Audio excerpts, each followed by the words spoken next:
Good day, everyone. Now, we're down to our last chapter for this subject, and since we're done talking about project planning, project proposals, WBS, project networks, and the underlying risk that needs to be assessed and identified, we are now to launch the project based on the plans that are prepared. So, ang kaning chapter 8, ato ning usasahan ang title, which is ang resource scheduling and cost scheduling.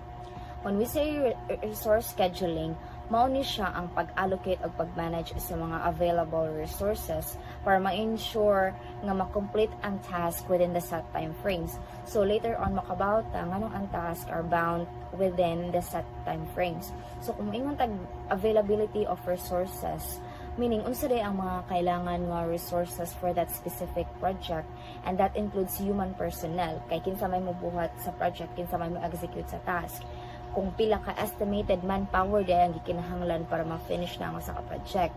Financial resources, of course, kay unsa day ang atong gamiton para palit sa mga equipment, materials, and of course, unsa day ang atong para sweldo sa mga employees or ang mga human personnel nga na-execute sa task. And ganong moingon man ta nga within the set time frames, kaysa sinugdanan pa lang, nag-discuss naman gud tag project life cycle. Pila day ang estimated nga time nga ma-finish ang isa ka project nga in line with the materials, kay the tendency man good when it comes to the things between time and materials. Kay what if ang giset nga company nga time for that project like 6 months, but then ang ilahang available resources kay dili di ay enough to cover everything para mahuman siya within that specific time. So aray na musod nga daghan siya tag pwede nga mabuhat nga plano, daghan tag pwede ma-propose nga projects, but how about the resources nga available? If ma-cover ba niya tanan nga plano nga nabuhat nato? Let's say for example kanang UC Jones. Makaingon ta nga nganong ilahang set day to transfer the students is this coming next school year naman.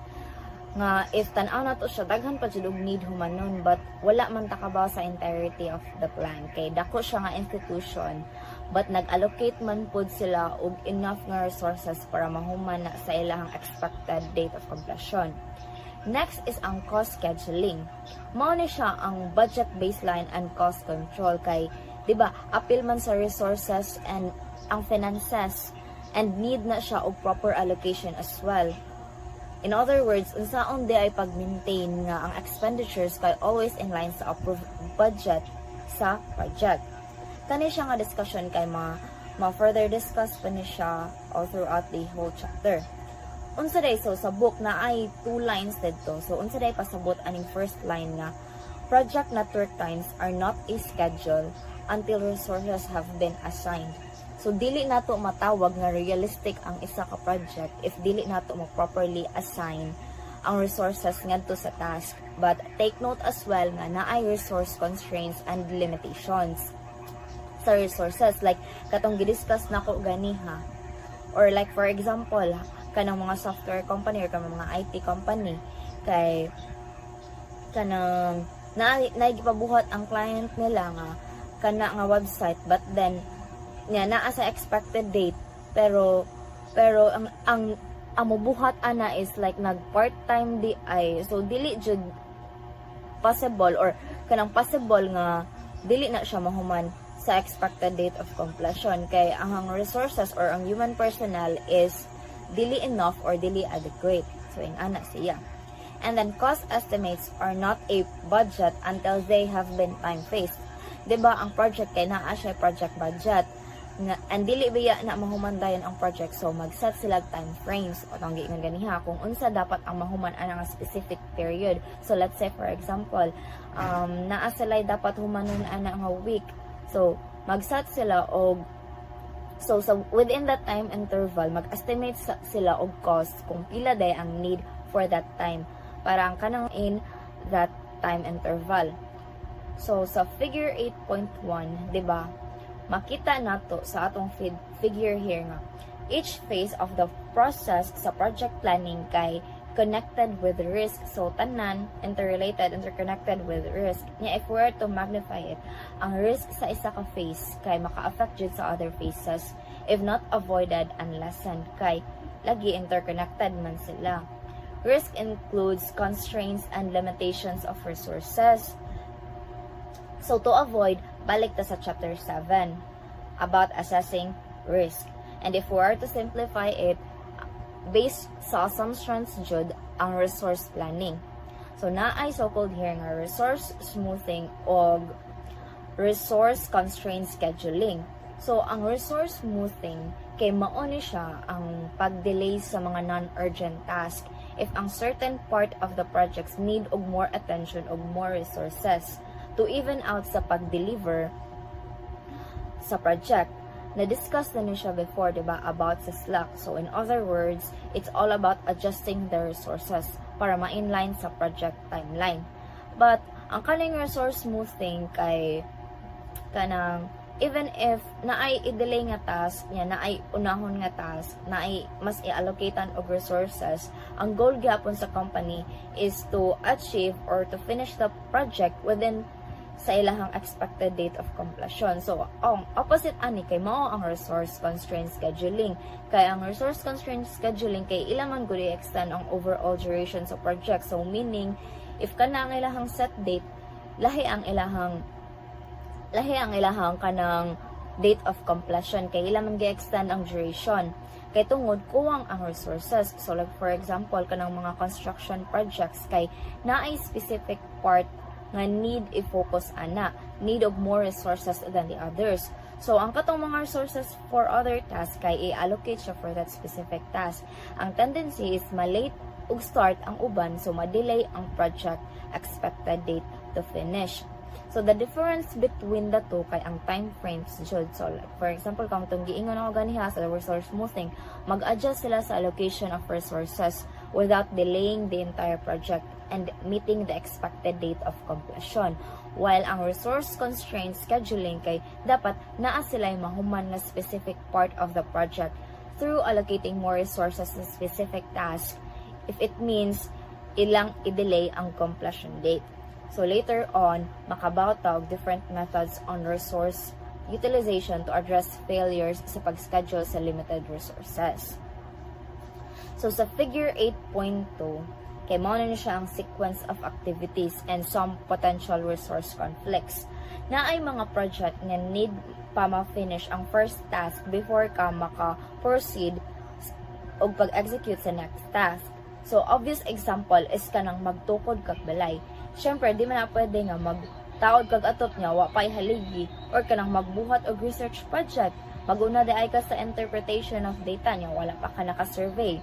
So, yung ana ang iyahang sense.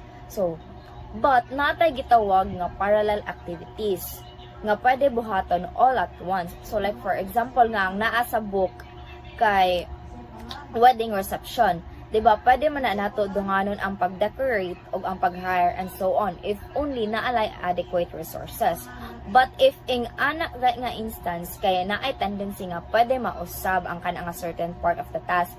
So, ang mahitabo kay wala na in line sa isa ka task. So, mabalik na sa dugbuhat and possible madugay ang pag-complete sa isa ka project.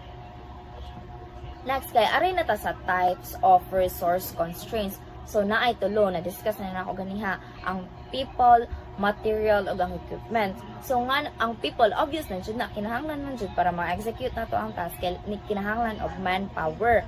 Next is ang material. So, unsa di ay ang gamiton nga mga input para ma-achieve na to ang finished product. And next is ang equipment. So, unsa di ay para mas easier ang easier ang pagbuhat sa task kay need man ta og mga available nga mga equipment. So kaning tulo, ang people, material ug equipment kay essential ni siya in order to execute the task and to achieve the finished product or finished product nga gikinahanglan sa isa ka company.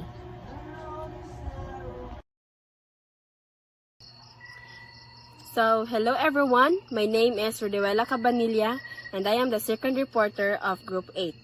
So, classification of a scheduling problem. So, most of the scheduling methods available today require the project manager to classify the project as either time constrained or resource constrained.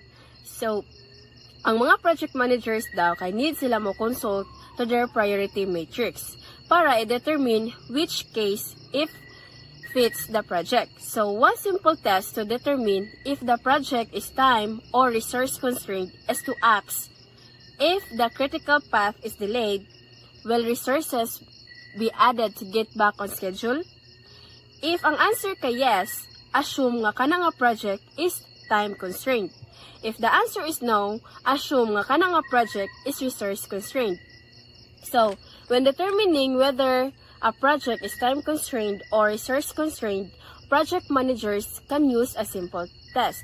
So, question: if I had limited resources, could I complete the project faster? Answer: if the answer is yes, then the project is likely time constrained. The primary concern is to meet specific deadlines or time frames, and the project would be completed faster if more resources were available. So, for example, ang government kay magpa-trabaho sila sa infrastructures, which is kanang road, for example. Diba sa dili pa na ipatrabaho na siya makita diha nga kanang ibutang nga kanang tarpaulin. Nakaset diha ang schedule sa start date, then the amount og ang finish date. So, if ang kanaa siya, kung sa time constraint, kay kung ma-finish na siya, nimo siya sa kanang iyang finish date sa iyang kontrata, mo na siya ginatawag og time constraint, kay nga naman, na-meet man siya sa specific date or time frames. So, ang resource constrained project test, kay ang question, if I had more time, kung naada ko'y taas na higayon, could I complete the project with the current resources? If the answer is yes, then the project is likely resource constrained. Ang primary concern lang ano niya is managing and allocating the limited resources efficiently. And more time would not necessarily to lead to faster completion unless additional resources kay i-allocate. So sa pag-ask pa lang ani nga question, ang project managers kay can quickly assess whether the project's primary constraint is time or resources. So, kaning nga classification is essential ni siya sa pag-select sa appropriate scheduling methods and making informed decisions about resource allocations and project timeliness. What is time-constrained DI? So, ang time-constrained project is one that must be completed by an imposed date. So, dapat kung unsa nga pizza niya gi-set nga ma-finish na, dapat mahuman na siya ana nga date gyud. Kay kung dili na siya mahuman, naa kay consequences nga imuhang atubangon. So, if required, resources can be added to ensure nga ang project makomplete siya ana nga specific date. So, although time is the critical factor, pag resource usage should be no more than is necessary and sufficient.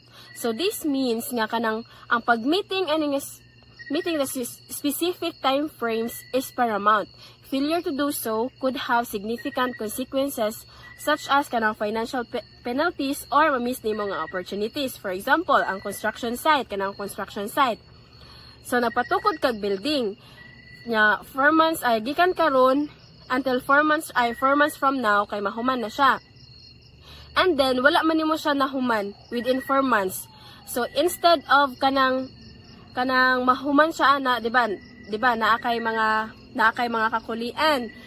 So, mamiss nimo ang mga opportunities. Kay nga naman, kay kanang mga businessmen, kay kanang makigkontrata na nimo nga kana nga building, kay gamito na namo ana nga date. Unya, ang imong building, kay wala man nimo human na, so mamiss nimo ang opportunities. Imbes nga mag-anam-anam ka og kanang dawat og kanang mga rent, dili na lang hinuon kay wala man nimo human na. And then ang another consequences ana kay mag financial penalties kay nga naman naman sa inyong kontrata nga within that date dapat mahuman na nga construction building. So, however, ang kaning time constrained project kay there is often some flexibility regarding resource allocation. So, kaning time constrained kung ganahan ka nga mahuman jud ana nga day, for example, di ba katong construction building. So, unsa may buhaton sa mga project managers para ma-meet to niya ang specific date? Dapat ang kanang mga trabahante iyang dagdagan. And then, sigiyan na niya pa-over until nga kanang maabot na siya sa 80% completion bisag sa mga 2 months lang. And then, within 2 months na siya 80% completion. So, within 4 months, dili na siya layo nga possibility nga mahuman na siya within that specific date. Ang challenge lang aning managing time constraint kay dapat project is mabalance nimo ang urgency of meeting deadlines with the optimal utilizations of resources. Kay for example, daghan kay ka og kanang mga resources nga gibutang diha nga projects, kay ganahan ka nga mahuman jud na nga projects. But in the end, kay wala natarong og gamit ang mga projects. So, ang project managers kay must ensure nga ang resources kay gigamit siya judiciously. So, dapat i-allocate ra siya in a manner nga ma-minimize ang waste pero maximizing the productivity. So, now let's move on resource-constrained project. So, kaning resource-constrained project kay is one that assumes the level of resources available cannot be exceeded. If resources are inadequate, it will be acceptable to delay the project, but as little as possible. So, ang kaning time-constrained project, kay ang imong gamiton lang ani, ang example aning available resources, kay kanang sa manpower, materials, or budget, are limited pero dili siya mo exceed. Then, this means nga kaning nga project dapat makomplete siya within that constraints of these limited resources. If ang resources kay kanang dili kaigo or insufficient nga ma-meet ang project requirements, it may be acceptable nga kana nga projects kay ma-delay. Kay ikaw kunoy trabaho niya, kuwang og mga kanang requirements or kuwang og mga materials, so dili gyud siya mahuman dayon. But only to the extent nga necessary ang kung kuwang gani ang mga resources, imo gyud nang i-address para masolusyonan. Adto ni mas i-address sa project managers. Then sila na mo lihok ana nga hatagan nila ang mga requirements. Ang primary focus aning resource constraint project is on efficient resource of allocation. So dapat ka na mga requirements nga giset ana, so dili na nimo usik-usikan kay giset man na siya nga mahuman ana nga projects. Kay kung imo nang usik-usikan niya ang financial budget, maora na nakalaan ana, so there is possibility nga ma-delayed ang projects. So ang mga project managers kay dapat i-careful nila og manage ang resources to ensure they are used optimally and avoiding waste pero na maximize gihapon ang productivity. Next is resource allocation methods assumption. So, ease of demonstrating the allocation methods available requires some limiting assumptions to keep attention in the heart of the problem. So, first is splitting activities will not be allowed. So, this means nga once ang activity is placed in the schedule, assume that it will work on continuously. So, dili na nimo siya kanang hunungan kay nasugda naman. So, until it is finished. Pero, ang activity cannot be started, stop for a period of time, and then finish. So, dili siya pwede nga kanang gisugdan nimo, unya imo sad hunungan og galit, unya mahuman, dili na siya inana. So, dapat kung nasugdan na nimo siya, imo siyang kanang trabahoon hantod nga mahuman. Time-constrained project. So, smoothing resource demand. So, scheduling time-constrained project kay focus siya on resource kung unsaon paggamit ang mga resources. So, when demand for specific reason, type is erratic, so it is difficult to manage, and utilization may be very poor. So, basically, all leveling techniques delay non-critical activities by using positive slack to reduce peak demand and fill in the valleys of the resources. So, ang example niya nga atong ma-demonstrate kay naa sa figure 8.3. So, let's see. Botanical garden. So, ang purpose of demonstration sa botanical garden project kay uses only on one resources, kanang backhoe. So, all backhoes are interchangeable. So, the top bar chart kay nag-show siya sa mga activities o sa time scale. Then, the dependencies are shown in the vertical arrows. Diba, makita dira sa naa siya vertical arrows o horizontal arrow. Ang horizontal arrows, kay mao na siya ang mga following activities nga nag-represent sa mga activity slacks. For example, kaning irrigation, nga nag-require siya for 6 days nga makomplete. And ang iyasang slack kay 6 days.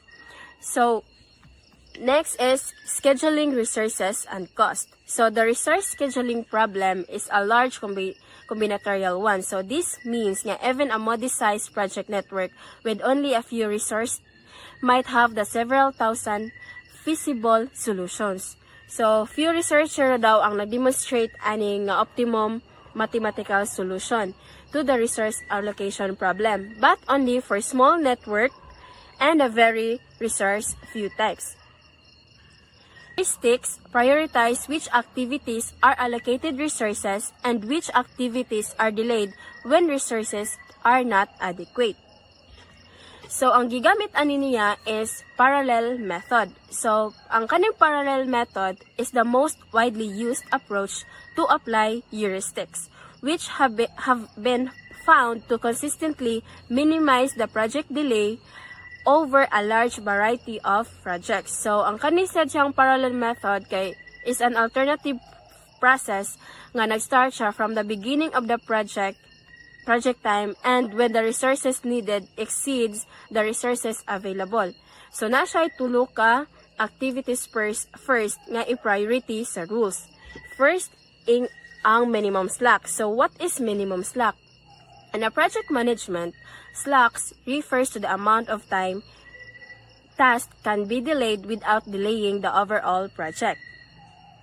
So, minimum slacks kay refers ni siya sa pag-identify sa tasks less flexibility or buffer time. So, these tasks are critical because any delay in their completion could directly impact the project's overall timeline. So, therefore, ang pag-minimize sa slack in a critical task help nga ma-ensure siya ang project into timely siya ma-complete and effective ang iyang mga resource nga gi-allocate.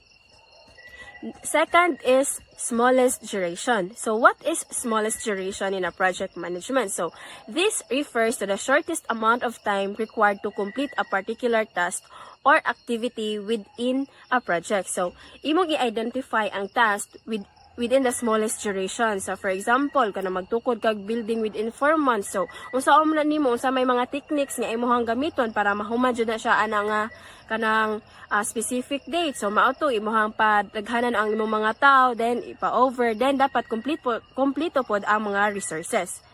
Dayon, para masabtan nimo ang shortest durations, ang kaning mga project managers kay dapat ilang i-prioritize them appropriately. So, ang pag-allocate sa resources efficiently and also nga ma-ensure siya into timely project completion. Next is lowest activity identification number. So, in project management, activity identification number refers ni siya into unique identifier assigned to each activity within a project schedule. So, the lowest activity identification number simply refers to the smallest or lowest numerical identifier assigned to any activity in the project. So, sa pag-identify sa activity nga katong pinaka-lowest identification number, typically mag-base na siya sa organizational step, often used for reference or sorting purposes within a project management software or documentation. Figure 8.4. So, when a resource limit has been reached, the early start for succeeding activities not yet in the schedule will be delayed, and all the successor activities not having the free slack, and their slack reduced. So, in a subsequent periods, the procedure is repeated until the project is scheduled. So, kana daw mga shaded areas nga resource nga loading next sa chart kay nag-schedule na siya sa interval of the time constraint schedule. Katong ES through LF, early start and latest finish or late finish. And then ari na ta sa figure 8.4. So ang mga programmers daw kay limited ra sila into 3. So, sa botanical garden project schedule reach the 3 goals of smoothing. So, mamanig example nga nasa buksa. So, first, the peak of demand for the resources was reduced. And then, next is the resources over the life of the project have been reduced. Next is that the fluctuations in resource demand were minimized. So, ang kanang botanical garden example give a sense of the time-constrained problem and smoothing approach. However, in a practice, the magnitude of the problem is very complex for even small projects. So, manual solutions are not practical. So, fortunately, the software package available today have a very good routines for revealing the project's resources. So what is resource-constrained project? So when the number of people and or equipment is not adequate to meet peak demand requirements and it is impossible to obtain more, the project manager faces a resource-constrained problem. So something has to give. So the trick is to prioritize and allocate resources to minimize project delay without exceeding the resource limit or altering the technical network relationship. Balikan na to ang figure 8.4 and 8.5. So, the network has also been revised to reflect the finish and slack time for each activity. Note nga kaning activity is still critical and has a slack of 0 time units.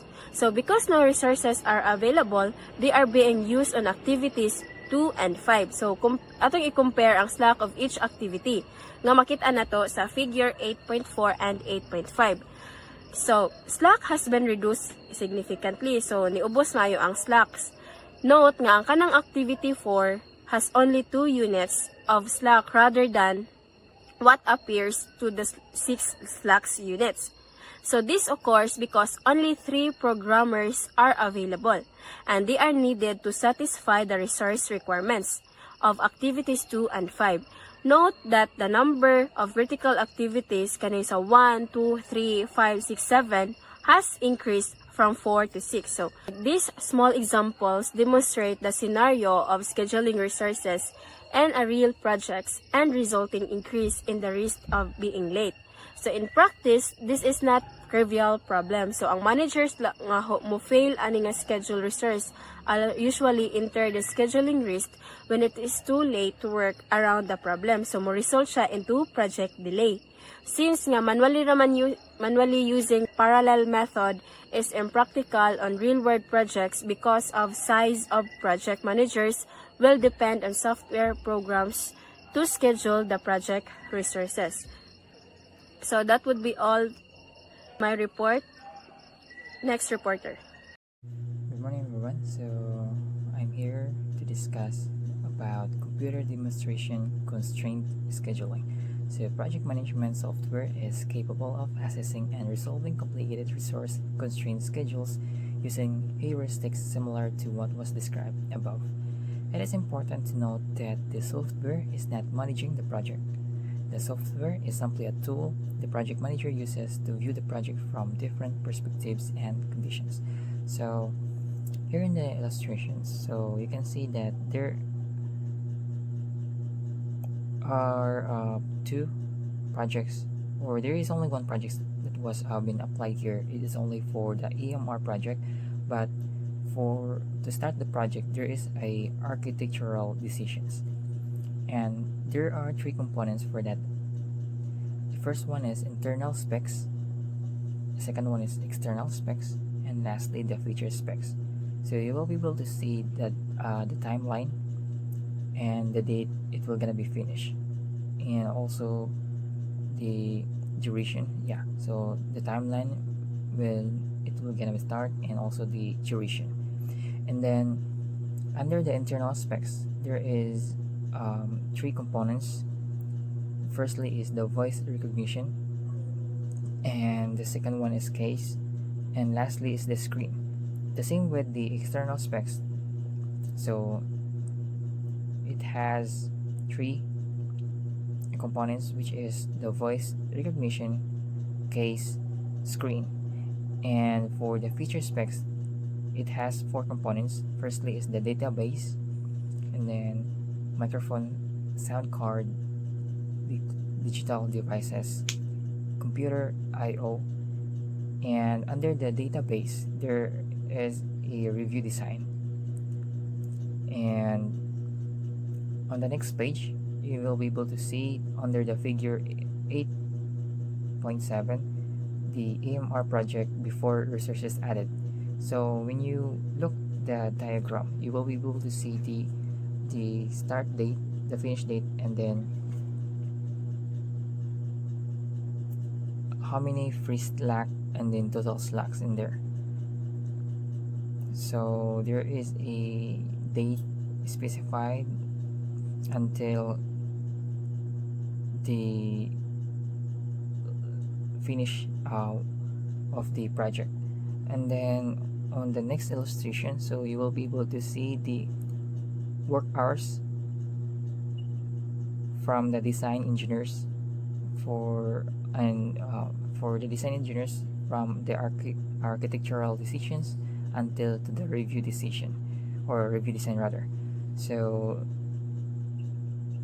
the total work hours for that is 3,024 hours, and the start date is from January 15 until it ended around January 21. So you also see here the diagram for the resource loading chart for EMR project from January 15 to 23.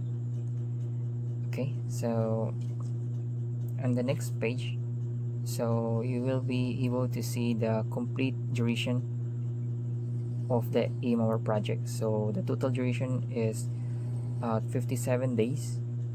The AMR project network view schedule after resources level. So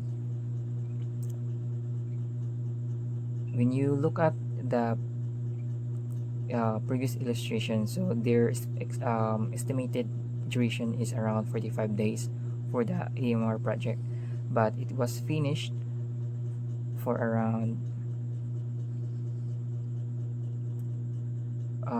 57 days. So you can say that the duration of the project is more than to what they are expected to finalize or to complete the project.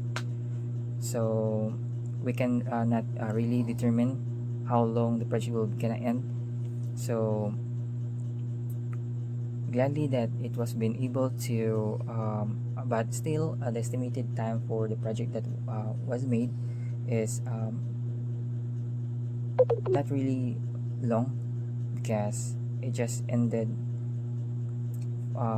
more than 8 days.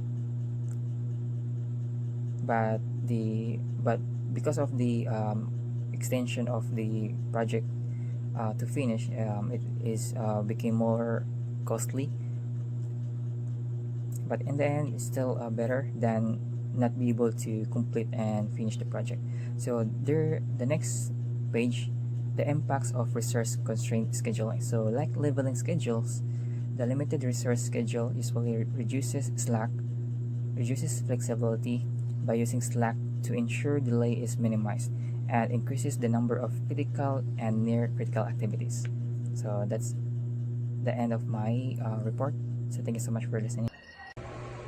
Good day everyone, I'm John Maris Panto and I'm the port reporter for Group 8, and my topic is composed of 2 slides, which is splitting activities and benefits of scheduling resources. First, splitting activities. Splitting tasks is a scheduling technique used to get a better project schedule and or to increase resource utilization. A planner splits the continuous work included in an activity by interrupting the work and sending the resource to another activity for a period of time, and then having the resource resume work on the original activity. When we say splitting activities, morning act of splitting up a particular activity into segments and then allocating resources to the segments.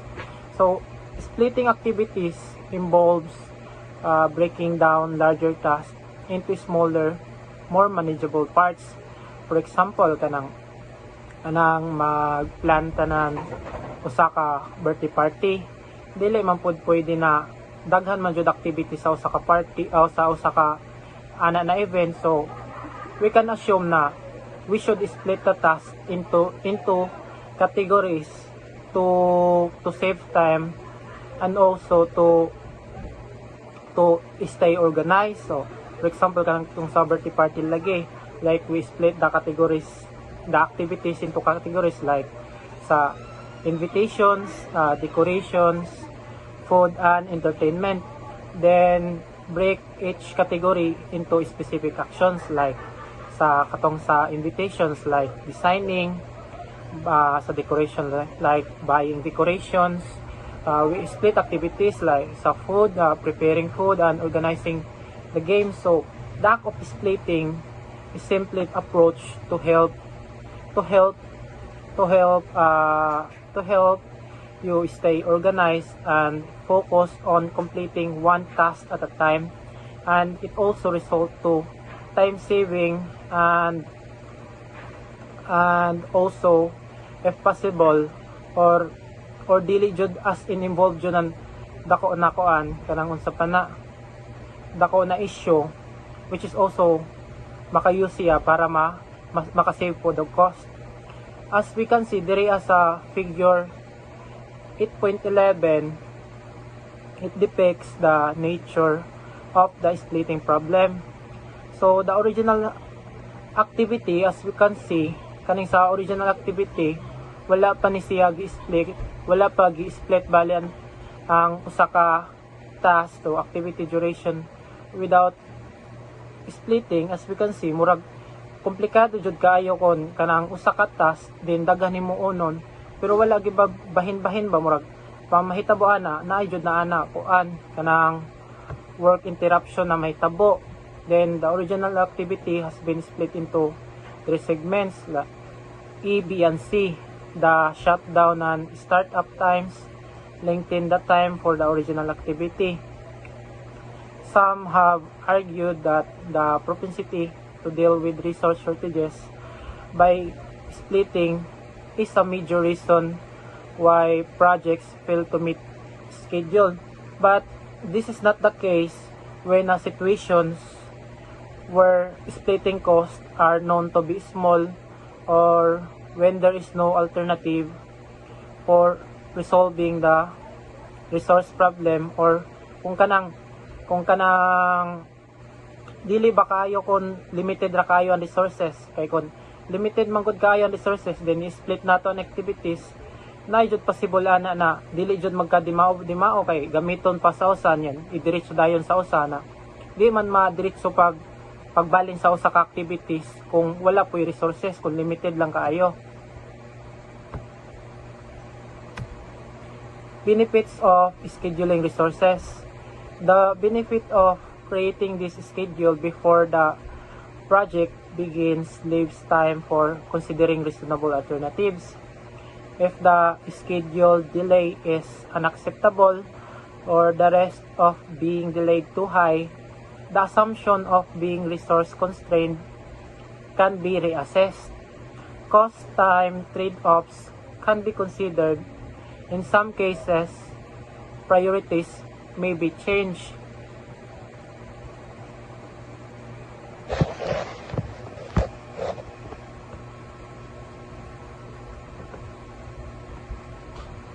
It is important to remember that if resources are truly limited and activity time estimates are accurate, the resource-constrained schedule will materialize as the project is implemented, not the time-constrained schedule. Therefore, failure to schedule limited resources can lead to serious problems for a project manager. So, one great example ani kanang kabantay ta kanang sa koan, kanang specifically sa kanang sa construction firm kung naay sila mga project ba ana ba. Naay sila project ana, dili jud na pwede na kung naay project then walay schedule ba by activity kaya mahitabo ana lisod jud kayo nya ana diriya. So ani man benefits of scheduling resources. For example na ay project ano sa ka project manager may naghandle, then if ever na dili niya ma-control or dili niya ma-manage pagtarungan usa ka ang schedule ng mga resources. For example scheduling resources sa materials or even labor, magpahibutang ra direksyonan, magpa-schedule ra direksyonan daghan materials, then daghan mga labors ana, mahitabuan na kay murag makuan siya magka-conflict kayo kay sa kadaghan materials then wala di ay kabalo na ang project di ay kay matapusay na. So mahitabo jud na mas muda ko judan magasto ng usa ka project. So mahitabo na if dili jud matarong pag schedule and resources, conflict jud kayo sa dili lang jud kun sa time but also sa cost ng usa ka construction katong sa katong contractor rather. Mo na benefits nan kung matarong lang jud ma-schedule lang usa ka resources, dako kayo natabang kay time savings then maka cost savings pa jud. So that's all for my report. Thank you. Good day everyone, I am Kirsty Eve Agag, the 5th reporter of the last group. And at this juncture, I will discuss assigning project work and multi-project resource schedule. So let us go first sa assigning project work. In assigning project work, project manager needs to consider assigning tasks to team members based on their strengths and capabilities. Because this approach ensures that each team member is working on tasks that play to their strengths, leading to better project outcomes. Because there are instances nga si project manager kung mag-assign siya og work sa iyang team member kay ma-overdo niya nga wala siya kabantay. Because we have this what we call natural tendency in which we assign the difficult tasks to the best people. Like for example, we have member 1 ug si member 2. Si member 1 is veteran and nanay kanang experience in handling difficult tasks. Si member 2 is newly hired and has potential. Dayon, tungod kay naanad si project manager ni member 1 nga basta matagaan og difficult task ma-accomplish niya, mura siya naay natural tendency in which basta naay kanang difficult task iya din ni assign ni member 1 without knowing bitaw the circumstances or na feel sa kanang member 1.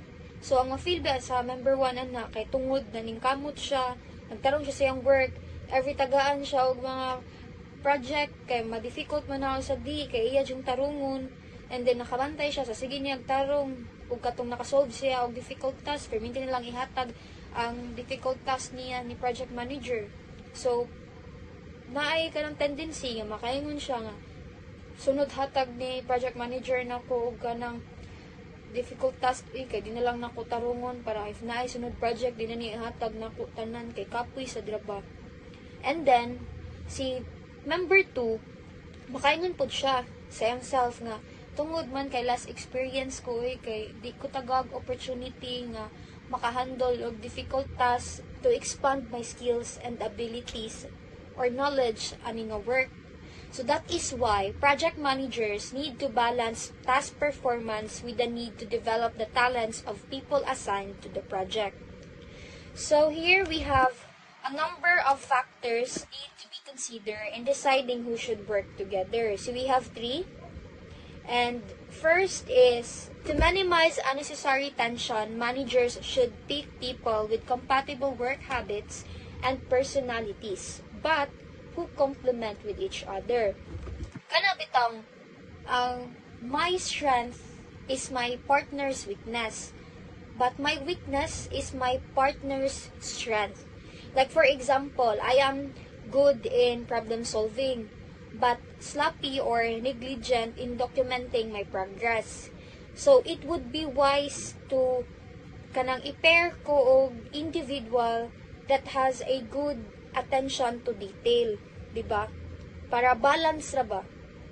Mao na siya ang meaning sa number 1. Number 2 is experience is another factor.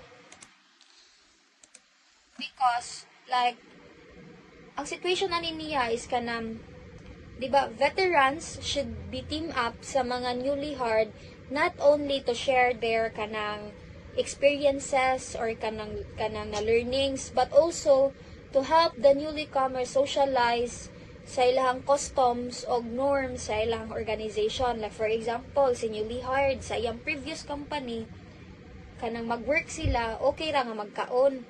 Pero sa kani nga company ang bagong gisudlan is wala siya kibaw nga di bawal di ay ang magkaon well nag-work kay basin biganan ang tag-iya nga kanang magkaon mo well mag-work kay para niya distracted nang inana.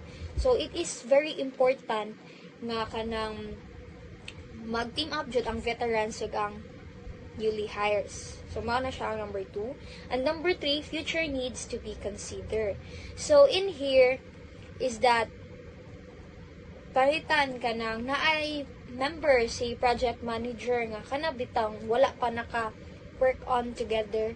So as early as possible dapat kana ang iyahang mga member kay or iyaha or mga employees kay naa-enjoy ka ng mga bitang work activities or work nga dapat ka nang magka-socialize sila kay para in the future kung naay mo abot nga kanang mga task nga need og kanang manpower or kanang team gani or by group kay dili na sila mag-ilangay sa each other ba kay nakasuway naman sila og kanang mingle atong pagsauna kay gianad sila sa ilang project manager.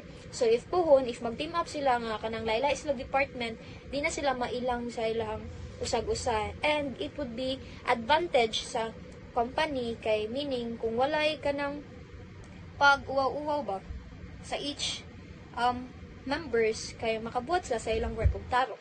So that's all. Mao na siya ang mga sulod sa assigning project work. So the next topic is multi-project resource schedule.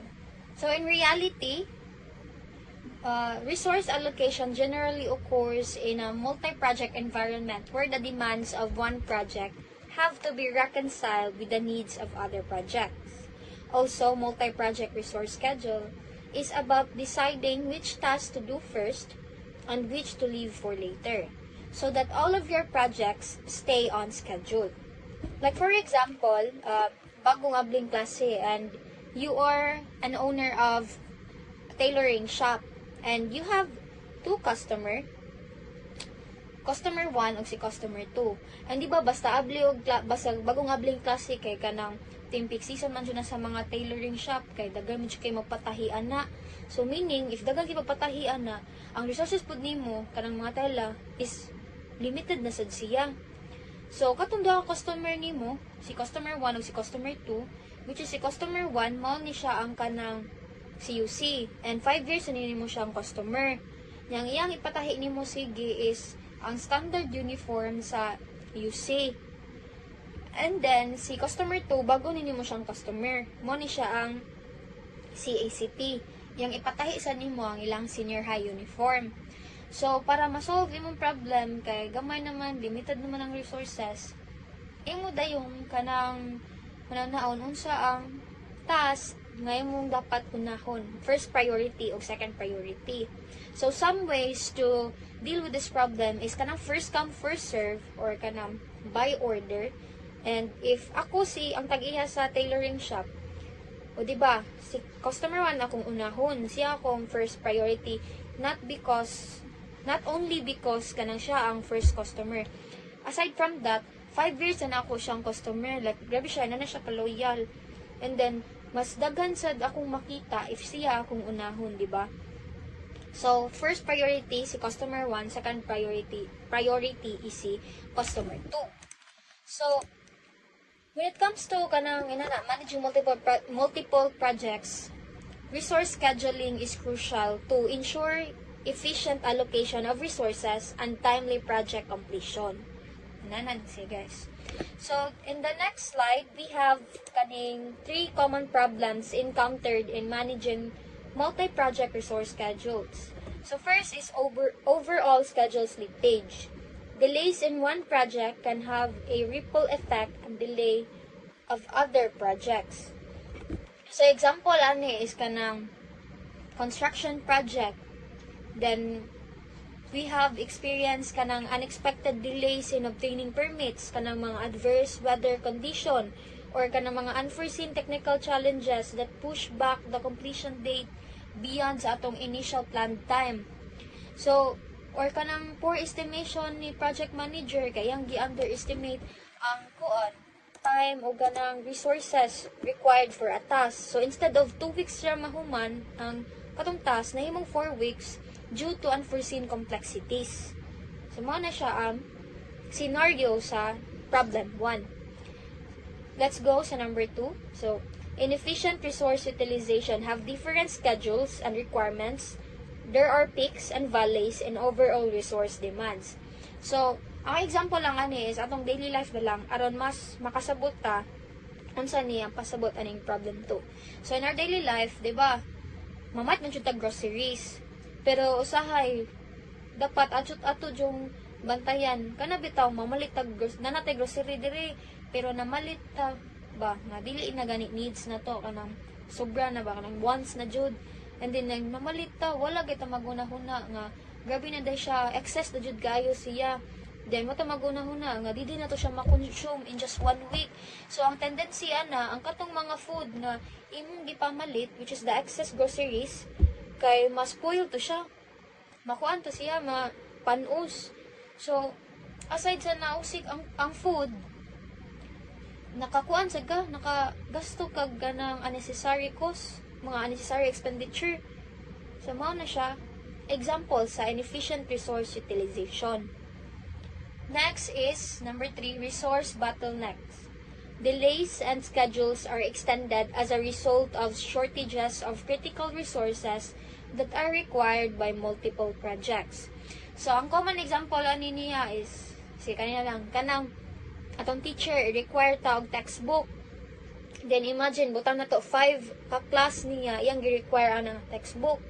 And then, si Miss po di ay, like, butang ka ba, mawasad siya ka ba, nga gamay raday ang kanang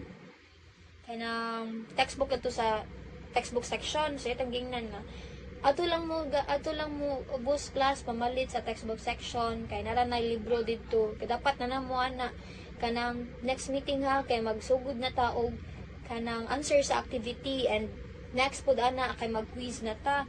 So kita natun ta textbook section malit na ta pero ang mga didto sa textbook section kay kuan di ay kanang gamay ra ang book 50% ra ang makater. So, 50% na po sa student nga nag-need ato nga kanang textbook ang matagaan. So, ang tendency ana is kita, student nga kapalit is maka-create nag-delay sa atong pagtuon or pag-complete sa katong activity nga iyang ipabuhat next meeting. Ug yan na po siya nga mag-quiz. So, mo na siya, maka-delay na siya na to. Mo na siya ay kanang example scenario sa number 3. We have here, the next slide, how to deal with those problems. Katong tulo ka book problems. 3 common problems na atong discuss ganiha. Mo ni siya ang kanang ang pag-deal niya. So, we have here sa first, katong overall schedule sleep page. Ensure that you have some extra time built into the schedule to account for unexpected delays or setbacks because this can help you absorb any slippage without impacting the overall project timeline. Like, para itong example nako sa construction project, like, dapat nagbutang ta or naghimo tag extra time for kanang sa mga delays gani kanang di pa na to makontrol para itong adverse weather condition maka-affect ba yan na sa ato pagpa-delay sa ato ang construction, di ba? Or katong ang permit di ay taas di kay process dugay di kayo pero wala gyud nato gi-take into account sa ato ang project timeline nga pwede di ma-delay. So dapat sa pagbuhat na to ato nga project na jay extra time. Number 2, katong inefficient resource utilization. Document every step in your process to pinpoint stages where resources are underutilized or squandered because this will help you identify areas for improvement and eliminate unnecessary costs. So, panita, nakasuwa jud ta atong mga namalitag groceries, excess groceries, and then daghan kayog na nga spoil, daghan kayog na nga panos. So, from that, maka-learn ta nga ay dapat di ay nga akong paliton kay good for 1 week lang sa para dili ko makagasto mga necessary, di ko makagasto maayo mga unnecessary cost, unnecessary expenditure. And maka-realize ka to nga kanang dapat kanilang dapat dili ko magpalabi. Di ba? Mao na siya. And the third one is katong sa resource bottlenecks. Centralized project scheduling makes it easier to identify resource bottlenecks that stifle progress on projects. Once identified, the impact of the bottlenecks can be documented and used to justify acquiring additional equipment, recruiting critical personnel, or delaying the project. Para sa akong example ato, katong sa textbook section nga, gamay ra day ang books dito. So, if ever ka nang magbuhat sa centralized project scheduling, makabuhat sila action dito nga, ay dapat di ay nga, dili na to ilimit ang pag-deliver diri sa books, kay wala ta kabaw, pila jud exact ka ng student na mamalit di ay ani. Di ba, ang uban na kay di ba pareha tanan regular na ba mga irregular na student, so di siya magkapari-pariha pila ang kanang target ana, pila mamalit ana. So that's all for my part. I hope you learn, and sana naman ni siya guys, basa-basaha lang jud ninyo, and that's all. Thank you. Everyone, I am Katubi Gubal Shane, and I will be the last reporter of Chapter 8. Today, I am going to talk on how we are going to use the resource schedule to develop the project cost baseline. So first of that is, unsa dining resource schedule? So resource schedule is a detailed plan that outlines our resources, katong labor, material, equipment, or any other assets na masud sa ato ang project. And also, kaning resource schedule is very gamit na siya sa project managers, or kita po if ever mahimot ang project managers, is because it allocates the costs and also it tracks and manages the resources to ensure nga naay successful completion ng atong project. Okay, so when we say the project cost baseline, it is a budgetary plan that represents the estimated costs throughout the project. So it also serves as benchmark. So kung may tag benchmark, it is a comparison on how we are going to measure and control the estimated costs throughout the project life cycle. So kaning cost baseline is gidevelop na siya during the planning stage. And ginagamit niya siya for cost management, performance evaluation, and decision making for the entire project execution. Let's get down and answer the question 1. Why is there a need, or why is it the time-paced budget baseline, or the TPBB, needed? So, ngano din kinahanglan ning time-paced budget baseline? So, first of that, atong ila-ilahon siya. Kaning TPBB is a detailed plan that outlines the expenditure and the revenue. So it breaks down the budget into smaller intervals, usually months or weeks, to provide the comprehensive view of financial requirements and resources needed ana nga project. TPBP, or the time-paced budget, is a vital tool, and at the same time it is a critical component of project management and the financial planning, is because it serves as a roadmap for allocating resources such as katong funds nato, labor, materials over the specific period. So since we already talked about time-paced budget, now it's time to how we are going to create a time-paced budget. So first is defined work. So it is questioned by what is your work, like that. Second is identify time to complete a work package. It is also questioned as how long. Third is identify a time-paced budget to complete a work package. It is so mo identify ra ang cost. Third is identify resources needed to complete a work package. It is questioned by how much, pila. Fifth is they identify a single person responsible for units of work. It is asked by who, kung kinsa ang motrabaho, kinsa ang mo-handle ana nga project. Then the last is identify monitoring points for measuring progress. So it is question how well, so kamusta man ang project execution, na by enough ba ang resources, or kanang sakto ba ang allocated time nga giset for the project. So, these are the examples of resource schedule, the project cost baseline, and that ends of our report. I hope you gained something from it, and kudos.